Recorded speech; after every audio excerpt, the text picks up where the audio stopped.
Okay, welcome to the Spiritual Principles Made Practical podcast. Today, I'm excited to have Kris Land with us. He has started, I think, more than 10 high-tech businesses, and he's written books, lots of them on lots of topics. And his most recent, which I just read and is really great, is The Affinity Within. And anyway, tell us about you and your journey and how you got to where you are now and where you're headed. Sounds good. First off, thank you, Scott, for having me on your show. Where did I start? So I started in North Dakota. Started working with electronics at a very young age, like 10. I Wow. would very much be considered a computer geek because I started working on, well, I started selling Apple II computers, which will age me quite a bit, and programming when I was in junior high and high school. And then one of the gentleman that bought a computer from me was a third generational farmer and wanted accounting software. So he knew what to write. I knew how to write. And we formed a little company around it. And then at age 17, it sold for a bunch of money. And then a few months later, I went into a deep depression.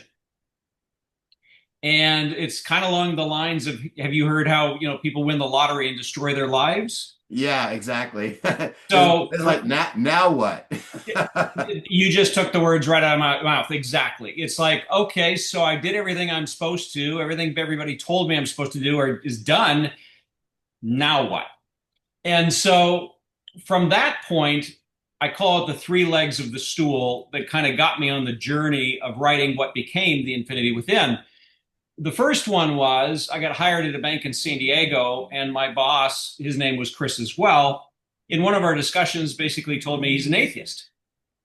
And I said, okay, you can believe anything you want, but for me, it didn't sit right for him. So I started becoming very curious about how that looked. And through that process, came up with four questions that, when asked, they don't prove we have a soul, but what they do show is all the benefit is in believing we have a soul, and all the downside is in believing we don't, regardless of whether we do or don't. But that left me with another question. What is a soul? What is it doing here? What's the deal? And then there's the two other legs on the stool were that during my entire growing up, I was very curious about theologies, all of them, anything I could get my hands on. And so I studied a lot of different theologies from a lot of different places. But what I found is even though the semantics were very different, the result and the stories ended up coming to the same place. Yeah. And then the third leg on that stool is I had a lot of things happen to me that are considered not normal, such as out of body experiences, near death experiences, one near death that just as easily could have been a full on death. Those things really shifted my consciousness in a way that I no longer believed what I was being told and started looking at what might actually be going on here. And so, with those three things, it started me down the path of great.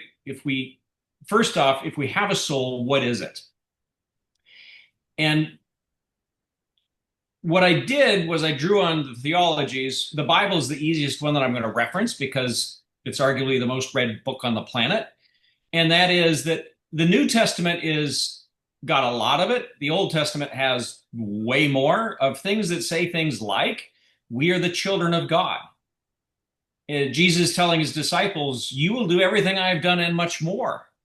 And a lot of different things that basically say that we are soul God beings. And so that, of course, got me into new questions, right?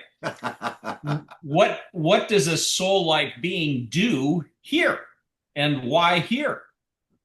Well, first off, what is here? Well, here is a fourth dimensional construct called Earth. And time is the primary motivator here. So if you go to three dimensions below, time doesn't exist. Five and above, it exists, but it's not the primary motivator. So great. We have this fourth dimensional place called Earth, and we're here. How does that look? Why would a soul pick that? Well, first off, I had to say, well, what does a soul do? Like outside of Earth, right? Well, I could only come up with three things: create stuff, And I mean things like universes and galaxies and planets and constructs, Right. destroy stuff, meaning the reverse of all that, and play games. Okay, if I ran with that, the first two we don't have to spend a lot of time on.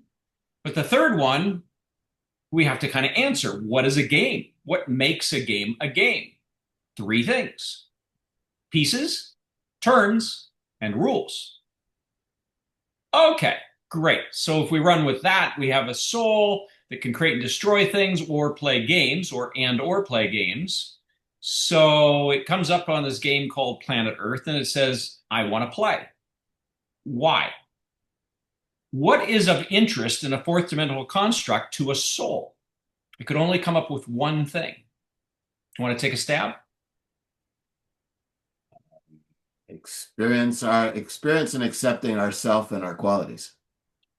I totally agree with that. I cut it off at the very beginning, which is experience. Experience emotion, experience that time, right? Right. That I could see would be interesting to a soul. Great. Well, how does that look? So we're at the pearly gates looking into this game called Planet Earth, and we know that the pieces are going to be a piece of us or us. The turns, let's say that those are lifetimes. And as with all turns, we have certain things that we want to accomplish for a turn to move on and move towards the end of the game, meaning leaving the game or winning the game or whatever that looks like. So, what would the rules look like? And the first rule I came up with is when we decide to come in and play, we leave all of our godlike abilities out. Now, why would we do that? Well, if you and I sat down to play Monopoly and I grabbed all the properties and I grabbed all the money, you probably wouldn't want to play Monopoly with me again, right? So we agree to leave all of our godlike abilities out. Now, that kind of handles the primary objective, which is experience, except here's where it fails. And that is my favorite dog runs across the street. I don't like it because it gets run over. So I go, draw on my powers, change the outcome, and it's back to where I want it. Well, even though I might experience emotions in that construct, I'm not really going to experience the full gambit of them because anytime something happens I don't like, I just change it, right? Right. So in comes rule number two. Rule number two is we agree to forget we ever had them. Now that solves the emotional question, but creates a new situation, and that is what's called an infinite time loop trap. Meaning if we only had those two rules, a part of us would be stuck in this game forever. And I'm guessing as soul-like beings, we're probably pretty smart, and we wouldn't do that. So in comes rule number three, which is the turns. And the way I looked at the turns is, okay, well, we're not going to plan out our turns in detail because what's the point? That would be like creating fate. But what we could do is we could say, well, each turn we kind of roughly want to accomplish these things, and we're going to make it really hard. And then if we accomplish them, we get to move on. But if we don't, we get to do the turn over and over and over again until such time as we figure it out and we get to move to the next turn, and eventually leave the game. Okay, that works. Fourth rule. It's a game, but it's, as Elias in the Infinity Within calls it, it's a game with teeth. It's designed that the fourth rule is that we're 100% invested when we're in here. That we're going to play for keeps, that we're really here to experience the whole gambit. And the other four rules, I'll let you read the book, but basically with those four first rules, we've set up a construct where we are this soul-like being, but we've agreed to forget we are. We're in a game that's designed to be hard. And I'll just give you a reflection on how that looks. Have you ever played tic-tac-toe? Right. Do you play it now? No. Why? Boring. Bingo. If you take that idea and move it up to a soul-like being, do you think a soul-like being is going to pick tic-tac-toe to play? Or are they going to pick something like chess or Go to go play? Yeah, that's the challenge is what makes the game, right? So you can bet that a soul being is going to pick a game where it's got some pretty hard stuff to go figure out in order to play a hard game and not an easy game and just get out, right?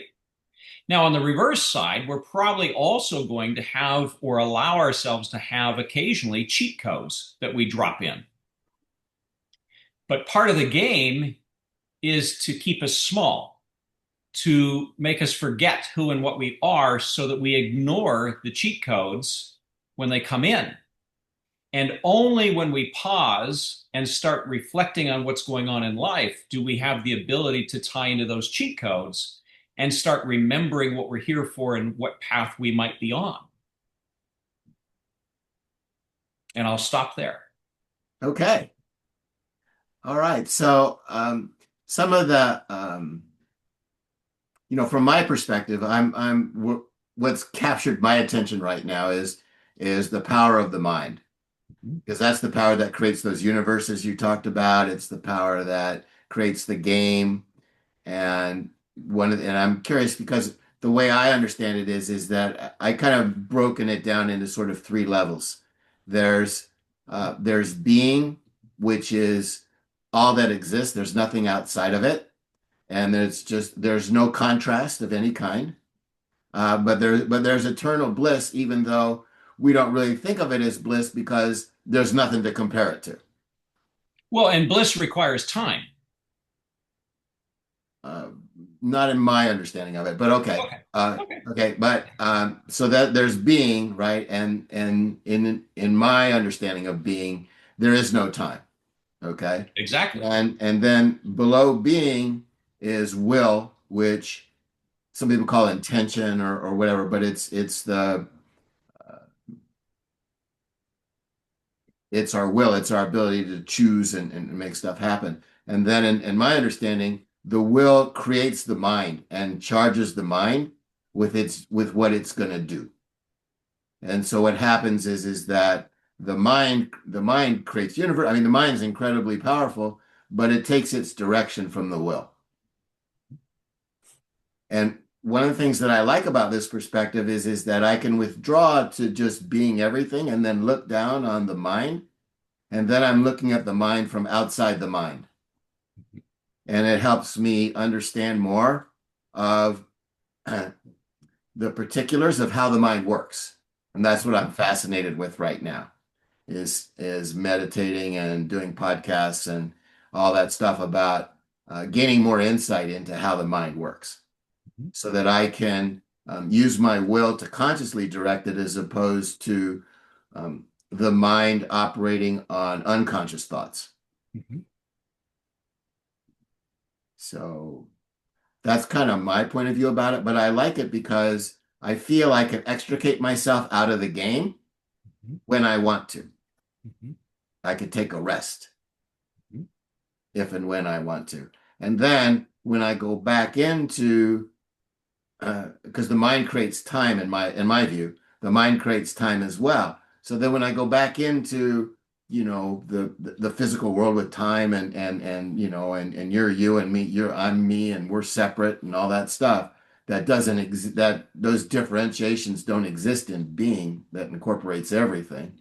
But I can go back into the mind and all that it creates with kind of renewed vigor, having had a restful nap, if you will, in being. Mm-hmm. So that's kind of, where I am and it's leading to, for me, some really fascinating understandings as I'm studying the mind and how it works. Mm-hmm. That sounds great. So, um, but it's very much in line with what you were saying in terms of it being a game and trying to understand the game and play the game the way and understand, yeah, what my intentions were when I set the game up. Mm-hmm. So, um, So and I find it exciting and fascinating, because uh, initially it's kind of hard to imagine that we have the power to create universes and that, ultimately, ultimately who we are, we created this game and part of the game is all these people. We don't, but all these people are really just part of that one whole of being. Mhm. But, in our perception, our mind has created all of these, differentiations. Mhm. And that includes even, people being a differentiation. Mhm. So it's been interesting that some of the things that I loved about your book, and I wanted to make sure that I talked about them, is that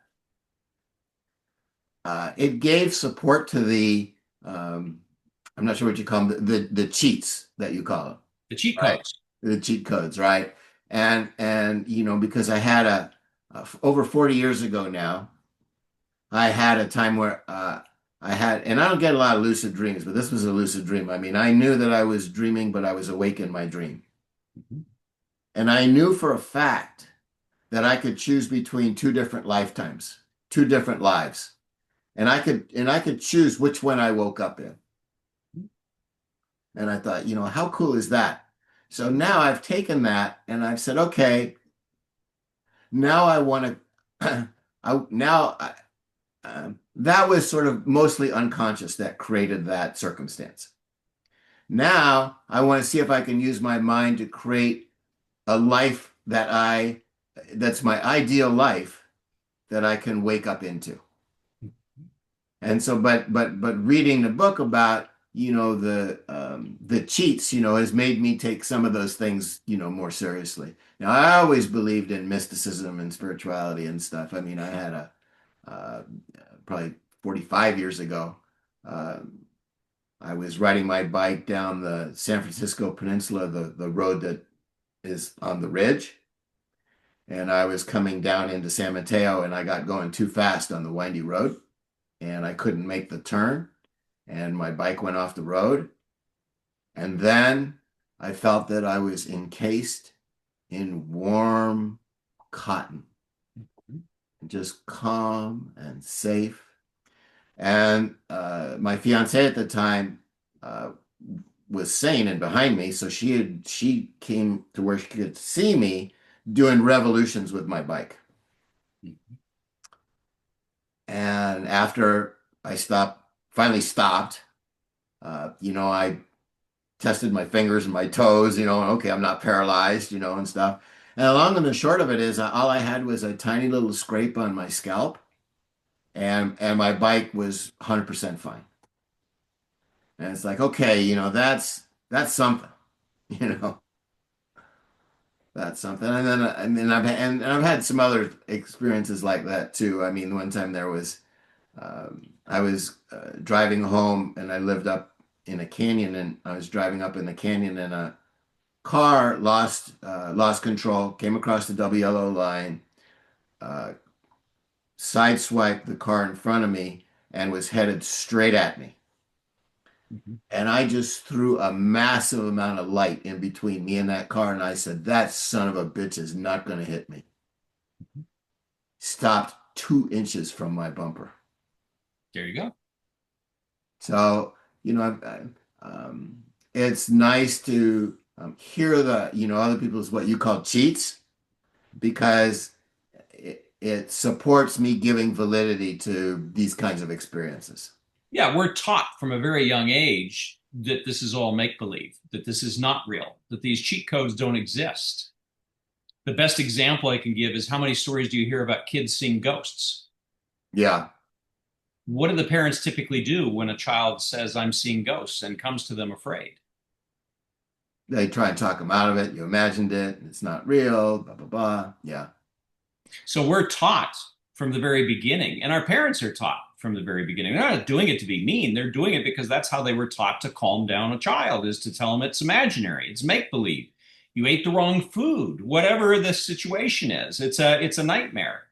When maybe that's actually what's really going on, and the rest of it is all the illusion.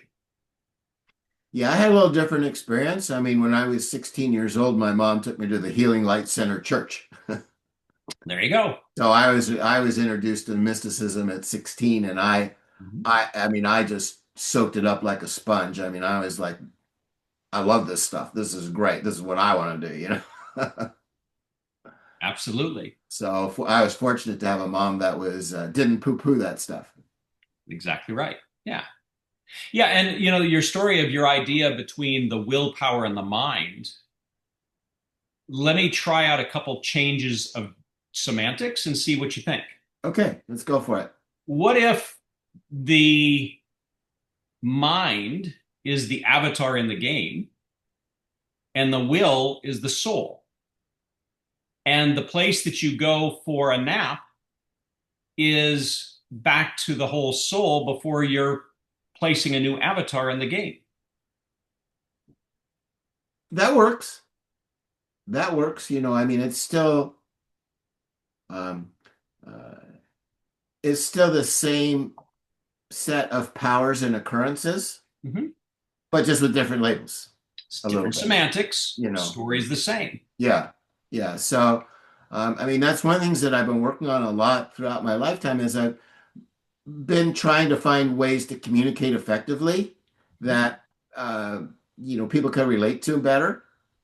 I mean, like one thing I used to talk about light a lot, and then I thought, no, that's not working so well. I'll just use truth because truth and light to me are the same thing. But if I talk to people about truth, they're able to relate to it and accept it more.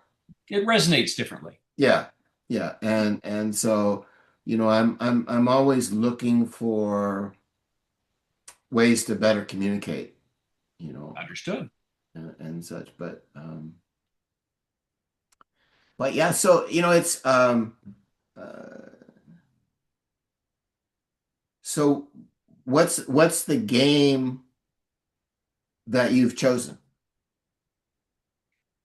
So, in the semantics I've given, the game that we've both chosen is the game of Earth. Okay, We're both here as constructs of our soul, like each one of us has a soul, or as you described, that that idea of each one of us being a separate soul or one big giant entity soul, either one is very plausible. The fact is that whether we're individual soul like gods or one God that expresses itself in multiple points really is moot. The bottom line is we're all connected. exactly. We're all connected beings. We're all co creators in this game.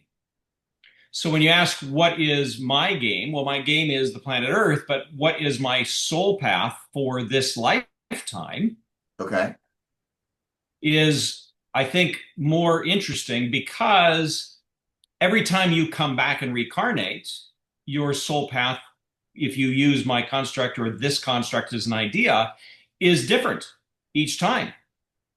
And the only thing that's fairly common is that's very common is it's still our soul, right? The separate thing is that Rule 8 talks about how karma does actually exist and works through lifetimes and does influence, just like cheat codes and forgetting influences us. Um, this game is designed by intention to be very complex and very hard. Otherwise, what's the point? right. So, what is my path? Well, my path fundamentally, um, I guess the best answer I could give you is, have you ever heard of the human design? I've heard the words, but I don't know what. So, a nurse put together this concept of human design charts. And it's based on a bunch of numbers of when you were born and the time and the place and a whole bunch of different things. And it comes up with this diagram of how we're laid out and different charts and zones and different things. My human design chart comes up as a reflector, which, according to all her research, there's only 2% of in the planet. And a reflector's primary charter is to take complex, hard to define things and reflect them back in a way that's easily understood. Okay, I've been doing that my whole life without understanding I was a reflector until about 2 years ago when my wife found out all about this lady and her work, and then we looked it up. It's like, all right, that looks pretty close. So if you're ever curious, they have you don't have to pay money to figure out what your human design chart is. You just have to go to our website and put in your numbers, and boop, there you go. Oh, It well, might be fun for you to do because of your experience and your path. yeah. What's her website? I don't know. It's called the human design. Hang on, I can take a peek Oh, for that's it. okay. Yeah, I hang can on. search for that. Human design chart. Uh, ahumandesign.com. ahumandesign.com. Okay. Yep. Yeah, no, And I'll it's check that out. it's fun. Yeah, I Yeah. mean it's got some pretty detailed stuff in it. No, I mean I'm curious. I'm absolutely gonna check it out, It's like it's just all this stuff is interesting to me. The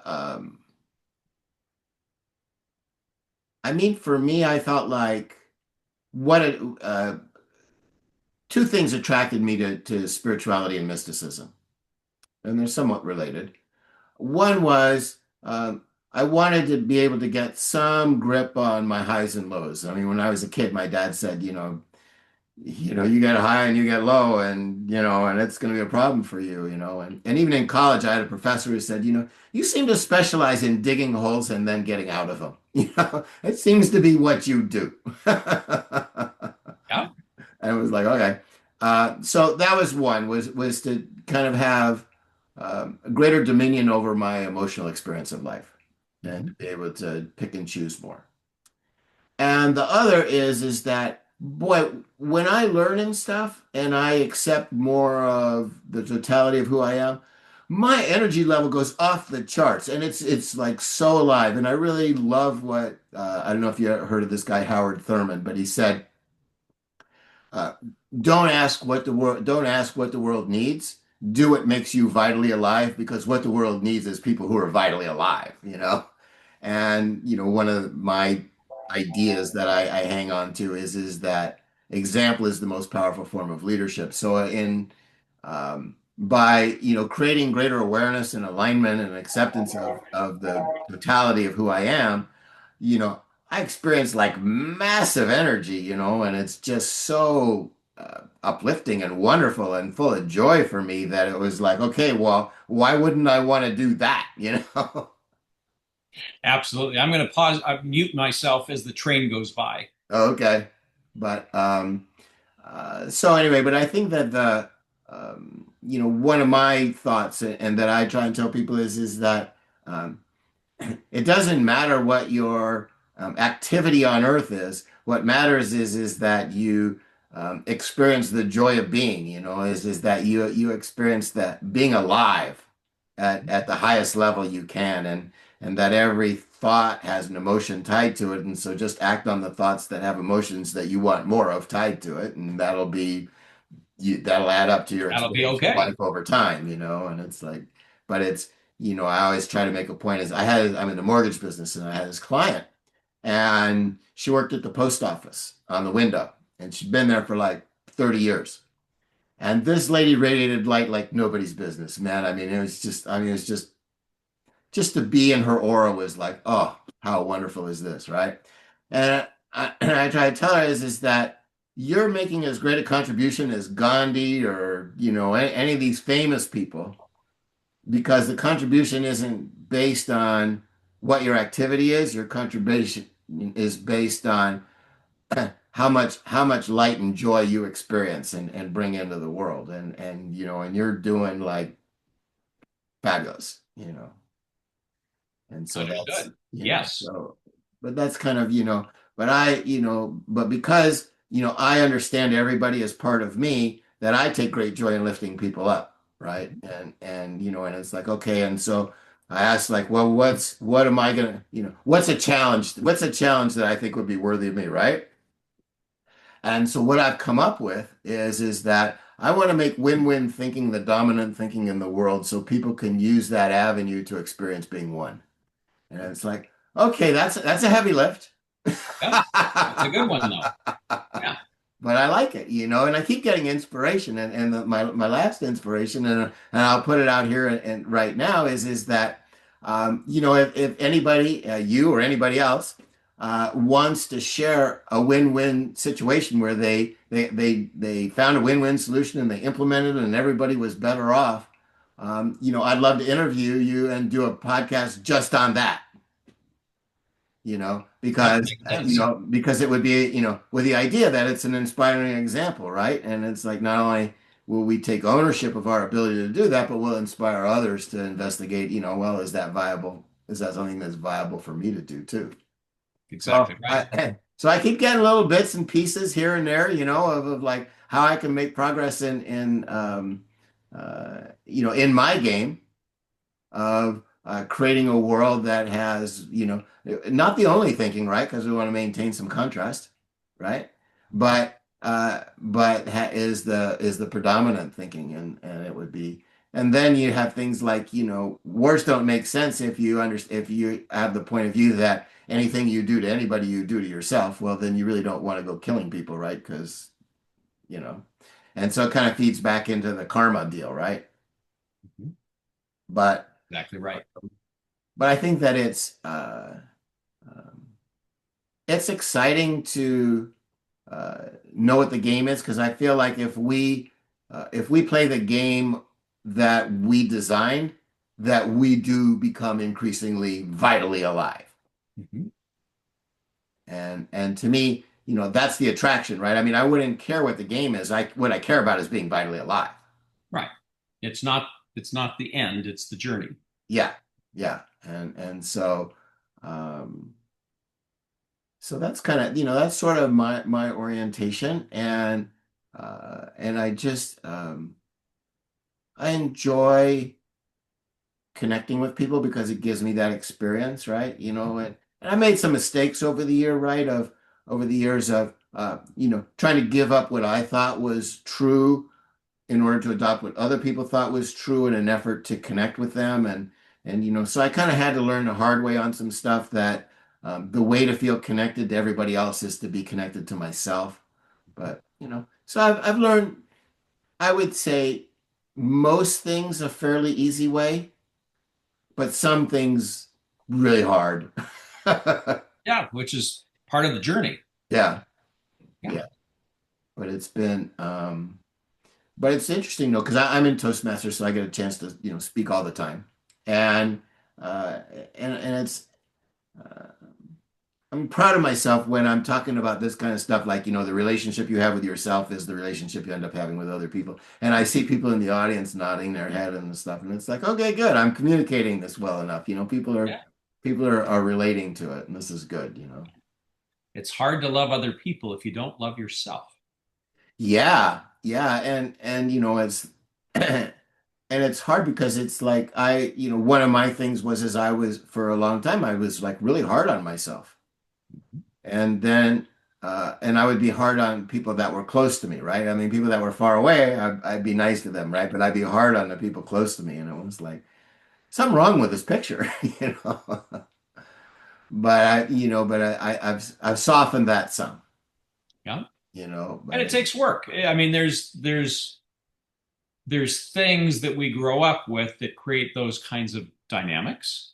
yeah, And but fundamentally it still comes down to loving yourself before you can love other people. So the mechanism of either attacking or hurting or not being nice to the people that are close to you really comes down to, okay, there's something inside me I'm not happy with, I don't love. And then once you can figure out what that is and get back to a place of internal love, then it's really easy to move out from there. yeah, But the internal part's not so easy. That's hard work. well, yes, and I mean, to me, the hardest part is discovering it, right? Because once I'm aware of it, I mean, I'm pretty adept at healing through acceptance, right? Is that I have this thought and it's a bad thought and I'm not going to act on it and it's there, so I'm going to accept that it's there, but I'm also going to accept that I have the power not to act on it and I choose not to act on it, And in my experience, that just sucks the energy out of that negative thought.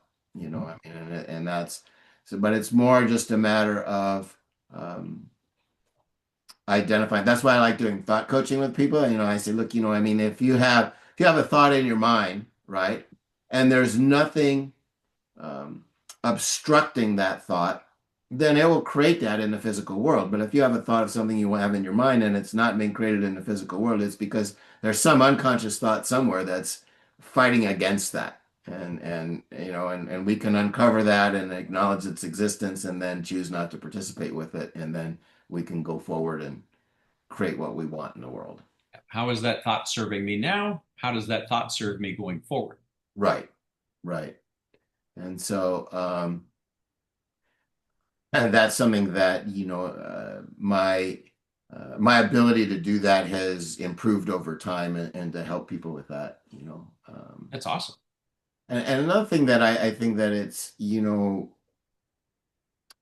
I don't know, I would say beneficial in some ways is that, when we're in the flow, right? I mean, you ask anybody who's been in the flow or the zone or whatever title you want to give to it, is like, what were you thinking when that was happening? And they were like, no, I wasn't thinking anything. And what was your awareness of time when that was happening? I didn't have any awareness of time. And it's like, so it's like, when I, engage with people and coach people and stuff is I try to get into that really present, spontaneous state where I can trust that whatever happens in that state is optimal and uplifting. And Yep. and one of the things that I like to do is um, I like to ask people to tell me about when things were going really well and to point out when they were using their talents and stuff. And it's like, this isn't something that you have to learn. This is something that you already are doing. You just have to recognize that you're doing it, and then you're in a position to choose to do it more. And so that's um, I take so much joy in doing that. Awesome. Yeah, that's fantastic. So um, that's kind of, I mean, but I think that um, the idea that everybody has that unique path is really important. And sometimes, uh, the what people tell you works great, right? But a lot of times, I mean, I remember when I was in my early 20s and I got a chemical engineering degree from Berkeley and I got a job at a Fortune 500 company and I mean and I was, everything was supposed to be hunky dory and stuff. And I said, well, I'm pissed off because I'm not happy. I was under the impression that if I followed all the rules and I got a good education That and I I would got be a good happy. job and I paid my taxes on time and I did everything according to the rules, that I'd be a happy guy. I Mhm. said, I've done all that and I'm And not a now happy what? guy. And now what? And now I'm a happy guy. I'm doing what I want with my life and have for 40 years. And it's a lot harder than the corporate job, which I could have stayed at. I mean, Mhm. I could do, I'm fond of saying I could have worked at that job without ever waking up, you know. I could do it in my sleep. It was that easy, you Mhm. know. And why other people had trouble with that job, I don't know, beats me, but I didn't. But it didn't, it didn't light my fire. It, Mhm. it didn't, it was like I'm not going to spend my whole life, Sleeping. sleeping, yeah. I'm gonna and my dad was upset because he was a depression baby, and he said, you've got a secure job, I met with your boss, just a happenstance had happened, and he told me that he didn't have any kids, but if he did, he would like them to be like you, what I mean. So I mean, I was set, right? I mean, I was there. Back in those days, the early '80s or late 70s actually. With corporations, right? If you pass this threshold, you're like you were one of them, and you stood by them, and they stood by you. And a lot of the people I worked with have been at the company 30 years, 40 years. Oh yeah. I mean, so many people. It was like the only job they'd ever had. Yep. And my dad was like, don't throw away this security. And it was like, And one of the things I'm most proud of myself for is I told my dad, I said, um, I could take trying to make my life all it could be and failing a lot better than I could take not trying to make my life all it could be. Mhm. So I've got to take the risk. I can't, I couldn't live with myself if I didn't take the risk. Understood. And, uh, and there've been a lot of hard times. I mean, I've been some really But that makes the good times that much stronger. well, and also it makes the learning, I mean, at one point I was out of money. I was 100,000 in debt. I didn't have, everything was maxed out. I'd sold everything I could sell. It was done, right? And I said at that time, that time I still thought of God as something outside of myself, as opposed to like the being that encompasses all. But again, like you say, I mean, same difference, right? I mean, in terms of experience and so on. And I said, I mean, do you want me to be out on the street? Because it's kind of looking that way. And he said, no, no, no. And I said, well, what do I do? And they said, hang in there. And it was like, just wringing water out of a wet towel, I mean, hang in there. I mean, at one point I made a goal to make it through the next 3 minutes because that's how much stress I was under. It was horrible. And then I hear like, okay, go here and do this. And I said, well, why? What do I do once I get there? And I heard, don't worry about that. Your job is just to get yourself there. We'll take it from there. So I go and I get there, and this energy comes through me and starts sharing all this stuff that, as it was coming out of my mouth, it was new, but I had never thought about it in those terms before and stuff. Um, and I didn't ask for a dime, but I walked out of that meeting with a check for $100,000 and another check for $50,000 a couple days later. Mhm. And not only that, my relationships were and some relationships were healed in the process, and uh, it was amazing. But the most empowering and amazing part of it all was knowing that if I was ever up against the wall again, that all I had to do is not give up and keep turning towards the light.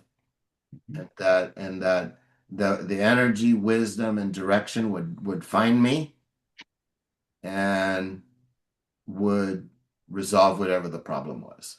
Mhm. And so in my over 40 years of meditation, the most common thing I hear in mindful meditation is don't give up. Yeah, it can be like a switch flipping, literally.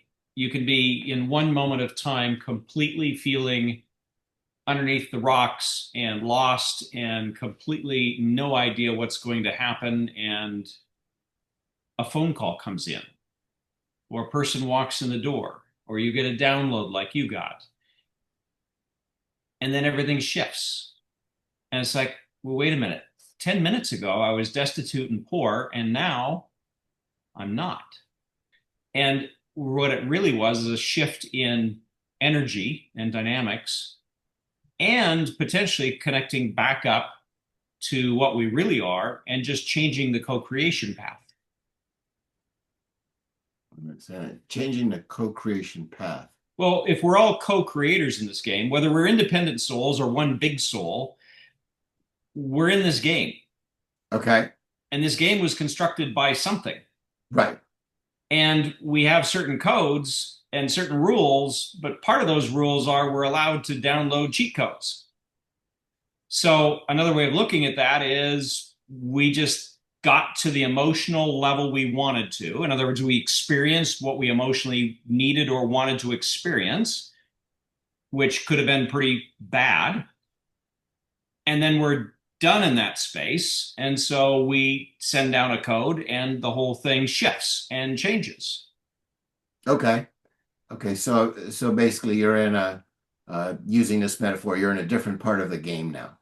Yeah, you just shifted. You've just given yourself a cheat code that moved you to the next level. You're done with this level of, I'm in this bad place and these bad things have happened, and I'm good with that. I've learned what I wanted to learn from this. Now it's time to shift gears and go to another thing.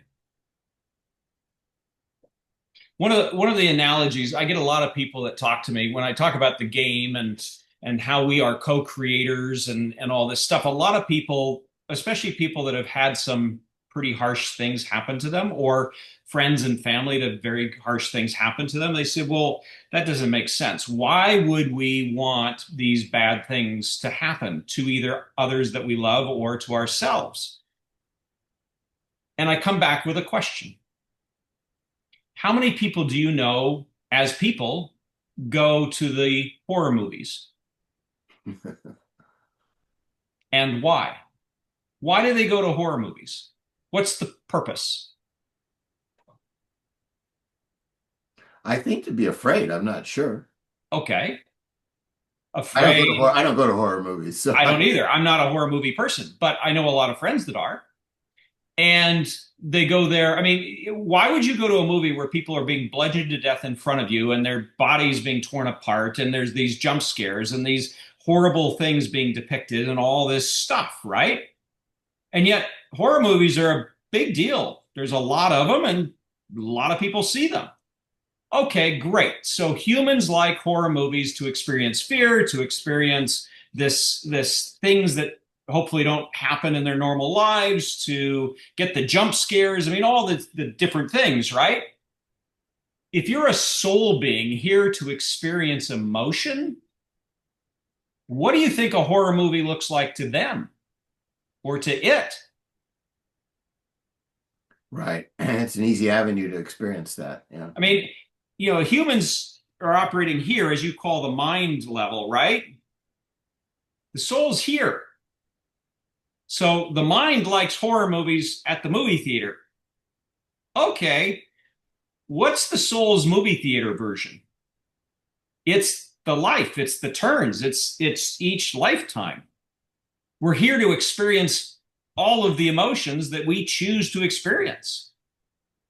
And one of the things that's fascinating about this game, this construct, is the dichotomy that exists. There is nothing that has a yin without a yang. Right. Everything exists with an opposite. Why? Well, if you're always seeing light and you never see dark, then can you appreciate light? Yeah, there's no contrast. No. And vice versa. And if we're a soul in here playing a game that we want to really experience and have fun through the experience and really have a hard game, well, what does that look like? Yeah, and it's yeah, I mean you're gonna have the ups and downs, but one of the things that I've wanted to do and feel I'm doing a decent job of is to be able to choose um, uh, more of the ups and downs that I experience, to have more dominion over that, and it's, That could easily be your path. In you know, this lifetime, your path is to experience more positive than negative. Perfectly fine. Nothing wrong with that. And when you feel negative, you might feel out of resonance, which is telling you you're off your path. Anytime people feel fear and or dissonance with what's going on, I've found that typically it means they're off their path right, that they want, that their soul wants to be on, not necessarily what the human being is on, because the mind and the construct has its own set of rules it operates from.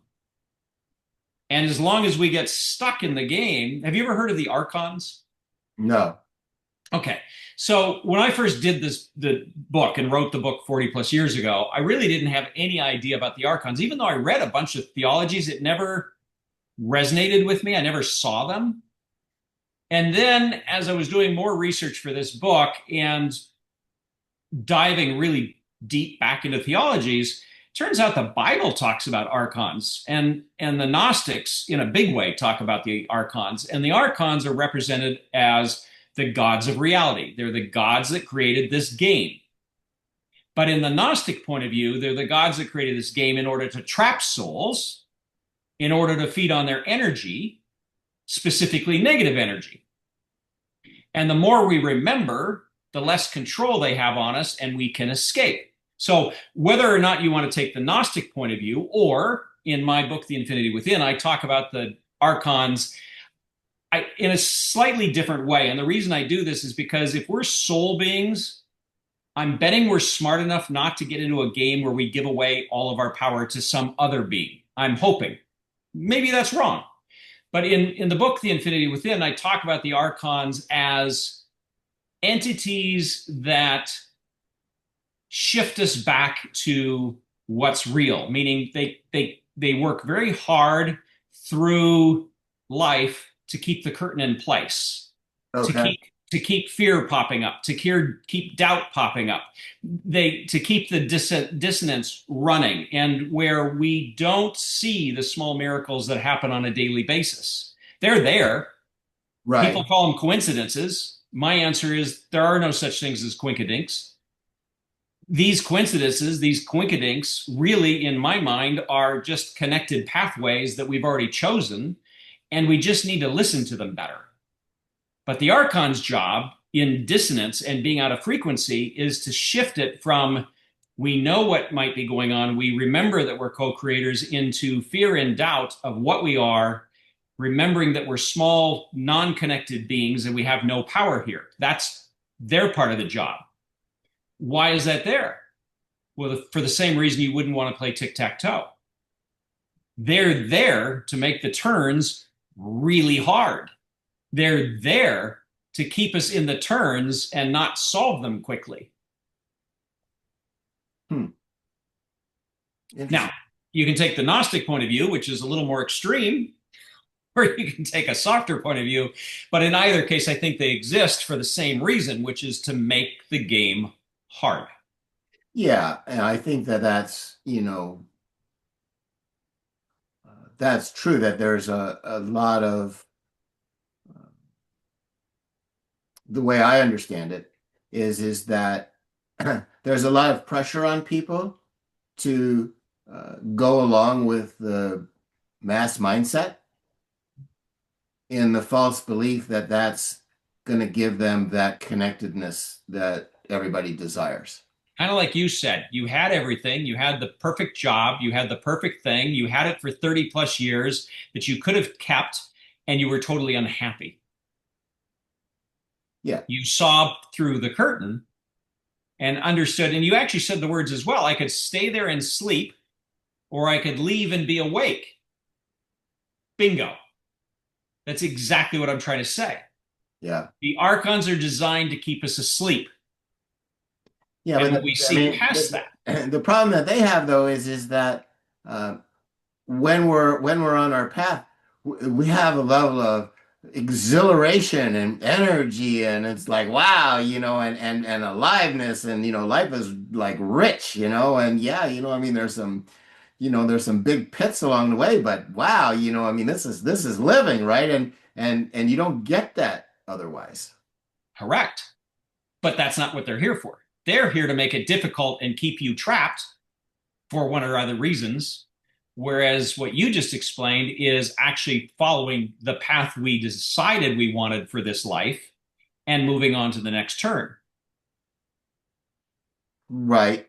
And I mean, and I can see that, right? I mean, people do get sort of, married to these destructive mindsets. I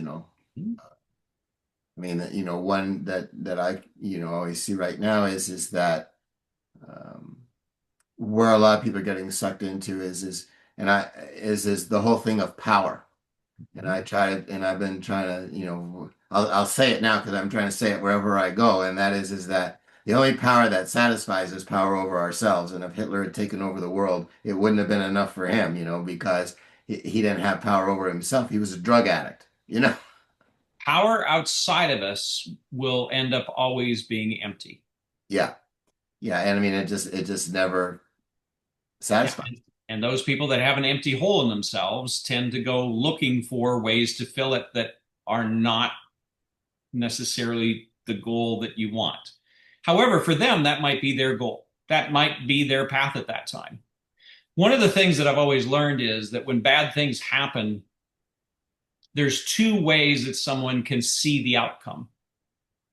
One is woe is me, this is really horrible, and I've been really horribly hurt. The other is, yeah, I got really hurt. What did I learn from this? Yeah.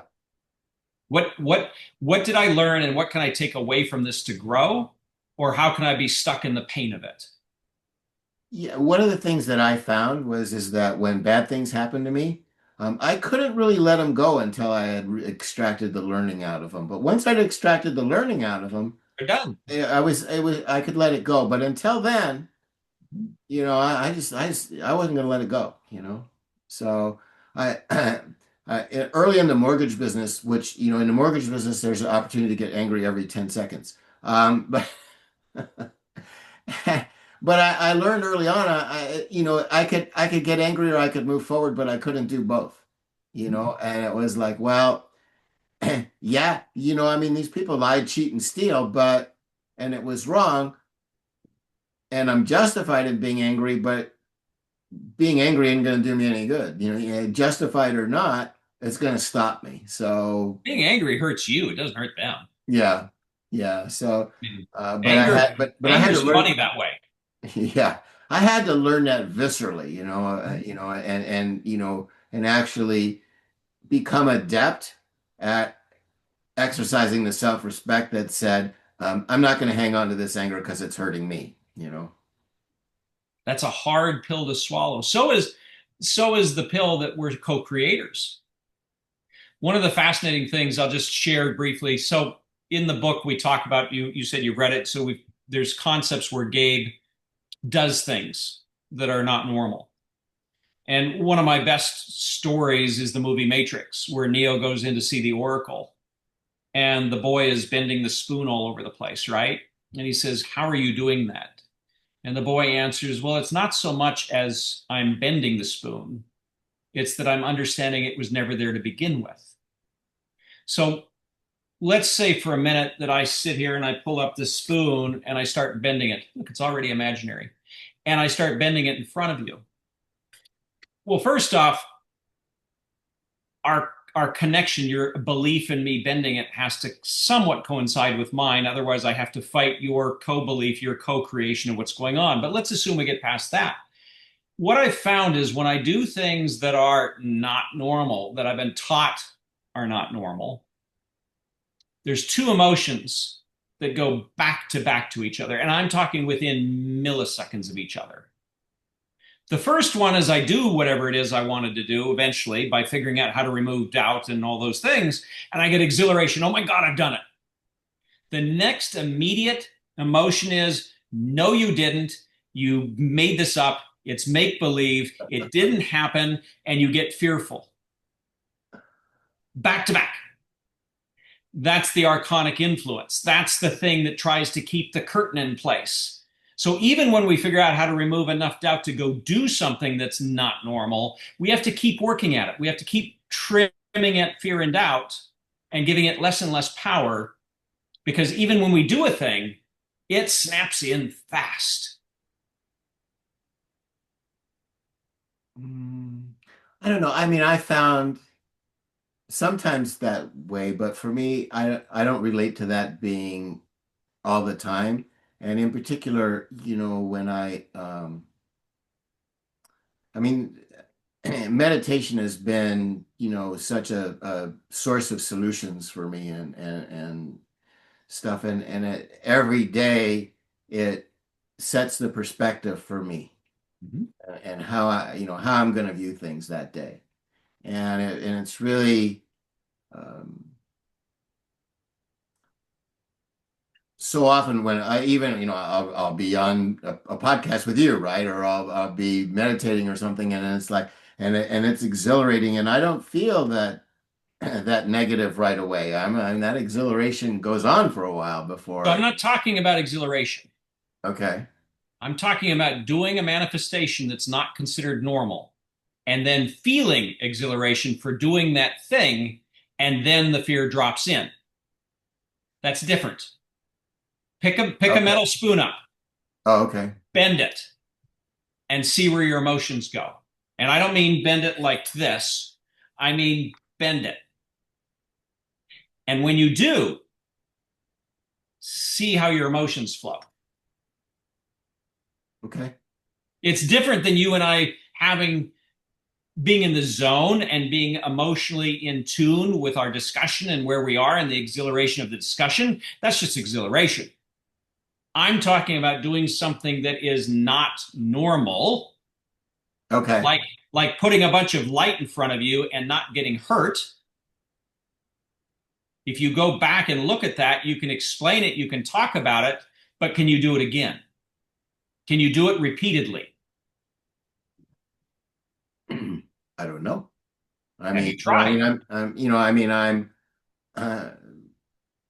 mm, as my understanding gets better, I have more control over the game. Exactly right. That's the whole point. So, so there are, um, there are things that, you're not bending spoons, but there are things that I create, Yeah, absolutely. intentionally that are uplifting for me and other people, and Yeah, and I'm not trying to take away from that. I'm just saying that there are things that we're taught aren't normal that I would argue are. Oh, There's a I agree school. with you. There's I a agree with school you in completely. Yeah. There's a school in India right now where they have kids, and they all have them sitting down, and in front of them is a needle with a piece of paper and a glass globe, and they spend a few hours moving the paper inside the globe. The first time they do it, I can guarantee you they feel elation and fear and doubt. And then as they get comfortable, they start being able to spin it more and faster and stop it and spin it. And once you get to that point, you can start moving into other things and other manifestations and other creations. And eventually, if you want to teleport or you want to do a number of other things that are quote unquote magical and not possible, I would argue that they might be a little bit more possible now.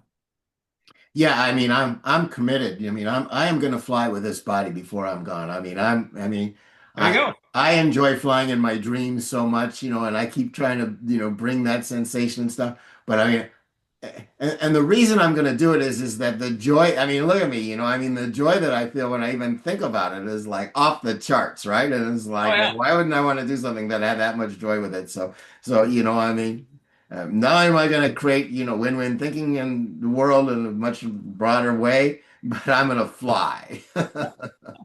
Yeah, it's funny you say that. I fly in my dreams all the time. And then depending on where I am in life, sometimes my flying is actually jumping from point to point and then I end up sinking down. And then other times when I'm more okay with what's going on, I just fly. I don't have to jump off points.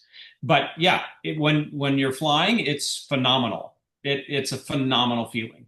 Yeah, and it's like, and I'll wake up and I'll remember the feeling and stuff, and I'll try and duplicate the sensation.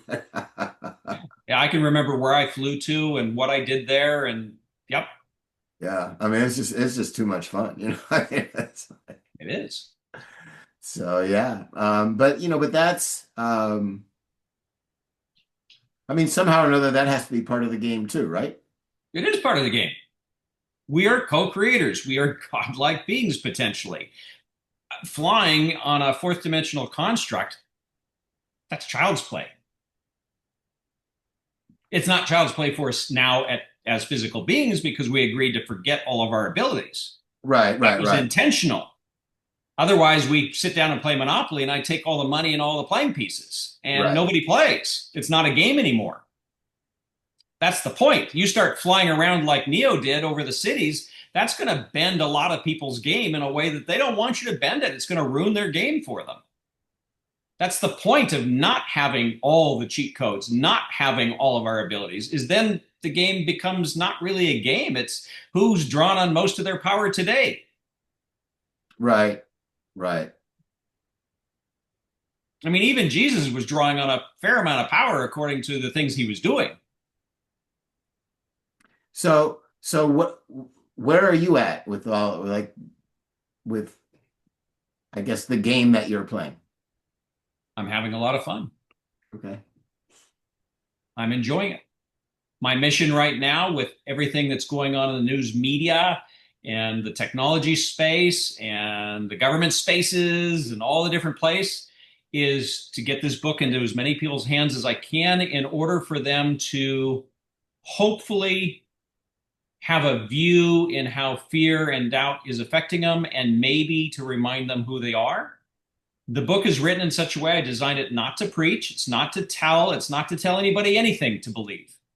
It's simply a story of following Gabe through his life, meeting his mentor, and experiencing through reading what he went through. And what resonates with you, keep, and what doesn't, don't keep. So how much of the story is your story? A fair amount. Yeah, I was surprised I didn't see your name. I saw a different name as the character. That's intentional. Okay. If I put this is Kris's story and it's real, what have I done? Yeah, I've made you the reader now choose to Kris is full of BS, or maybe this happened, but it creates this additional pressure on the reader that I don't want to create.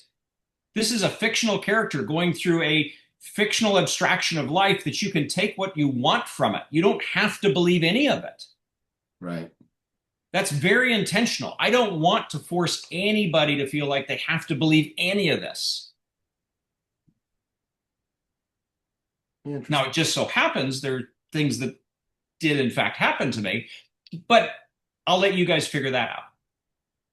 Well, I just assumed that, most, if not all of that was your story. Very well could be. Yeah. No, I get what you're saying. I get what you're saying. Yeah. I mean, there's a lot of things that when they happen to me, that even I had to take a grain of salt to. It's like, okay, this is just really weird. I mean, this doesn't resonate with anything that happens in our normal world. This is way out there. And so even though I went through the experience, even though I went through the thought process, even though I felt it, it's still, some of it felt very surreal. Interesting. Yeah, I mean, some of it's pretty far out there. Now, when I move the waterbed with my finger, again, when you read the book, nobody was there with me when the waterbed moved, so you can just say, well, yeah, Kris was just ate the wrong food or maybe had some magic mushrooms, right? I was there. I was 12 years old, so no magic mushrooms. And this waterbed, Cal King waterbed, moved about 3 inches for me with my finger. Now, you tell me if that doesn't shift your look on how reality works. See, but for me, I don't know. I didn't have any problem Yeah. accepting that, and I didn't have any problem, accepting that there were, forces keeping me safe while I was doing revolutions with my bike off the road, and I Or are you didn't, keeping yourself safe? me, whatever, whoever we want to attribute it Yep. to, Wherever you want to assign the right, but safe. there was a force that was keeping me safe, Yeah. But whatever. if you're a soul being and you draw on a force, or a soul being draws on a force, it's really semantics. Right, right. But I never had trouble, accepting that. I mean, when I threw the light in between me and that car, That's a real I, manifestation. I never had any question Yeah. about the validity of that. I mean, I was in Paris and I just knew that I needed to cross the street right then or I was going to get mugged. And I just knew it, and it was like, and so I crossed the street and I was fine. And I can never prove that to anybody, but boy, I mean, you try and convince me that's not true and you're not going to get anywhere. Yep. So I mean, so a lot of the paranormal, mystical stuff, Mhm. um, I've always found myself to be very comfortable with. Which is awesome. It just means you have different cheat codes. Yeah. A lot of people don't have those cheat codes. I was talking to a lady on a different podcast, and she grew up knowing that she selected the family she was going to join when she was born, Okay. 3 months before she ever joined them. Right. She met her brothers and sisters. She met the parents. She saw them all through being up here and said, that's the family I want to be in. That's the first person I've ever talked to, well, not the first, but like second or third, not many, that understood that we're actually picking where we go play. Each Right. game we enter into, we probably are very much in tune with where on the planet and which family and which things we want to experience before we ever come in. And she says, everybody does this. And I said, I understand that, but you're one of the very few that has actually felt and seen it for themselves. So, Right. so for you, it's very real, and for many people, it's not, and that's okay too.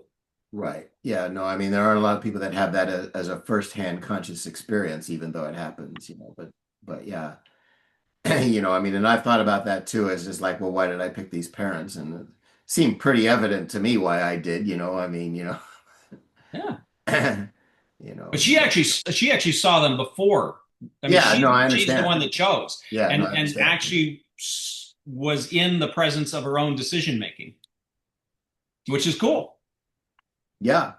Yeah. But I think that, that is, wow. So, and so my process right now is um, I'm excited at learning more of the details of how my mind creates. Mhm. And, I'm starting from the place of I know that everything that exists is created by my mind. So I don't have any questions about the power of my mind. It's more a case of, I mean, one of the books that I wrote is Insights on Getting Out of Our Own Way, right? Is just um,